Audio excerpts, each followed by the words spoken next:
Just 2 days after immigration officials gave Denver 7 a tour of the Aurora ICE facility, there are reports that dozens of detainees are beginning a hunger strike. The detainees are hoping to draw attention to continued issues with infectious diseases that have left them quarantined, unable to see family or even their lawyers. Good evening and thanks for joining us. I'm Ann Trujillo. And I'm Shannon Ogden. Contact 7 Chief Investigative Reporter Tony Kovaleski is here to Tony, explain the frustration that started this hunger strike. You know, Shannon, Ann, this story continues to grow in importance. Right now, more than 200 detainees are under quarantine. They continue to confirm the issues of mumps and chickenpox that have led to questions about the quality of health care there. Now, a group of detainees sending a message tonight.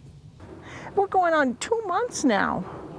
It's inhumane. Priscilla's husband, Henry Cruz Moreno, is currently locked up inside this ICE detention facility in Aurora. You talked to your husband this morning. What is he saying? He's in pod B4 that they have decided to strike, which means they're not going to be eating food. Priscilla says her husband's pod inside the facility has now been placed on quarantine for mumps and chickenpox for the 3rd consecutive time, more than 60 straight days. He says there's stuff going in here that I can't talk about. We're hearing that detainees are getting incredibly frustrated and impatient because they don't know why. They don't know why these quarantines are being extended, and the consequences of the quarantines being extended are pretty great. She's a DU attorney fighting for the rights of detainees. She says consequences for the quarantine include no family or attorney visitations, court and bond hearings canceled, and ultimately a delay in justice. What's your message to Gio, the operator of the facility?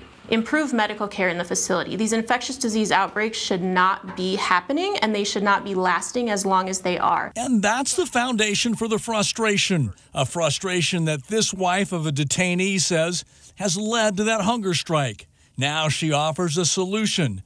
Treat them humanely. They're not animals. Talk to them. Let them know what's going on.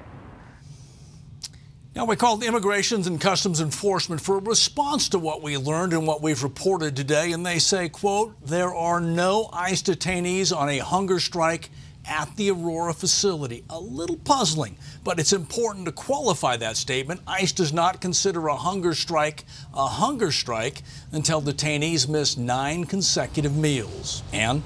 We know you'll stay on top of it. Thank you, Tony.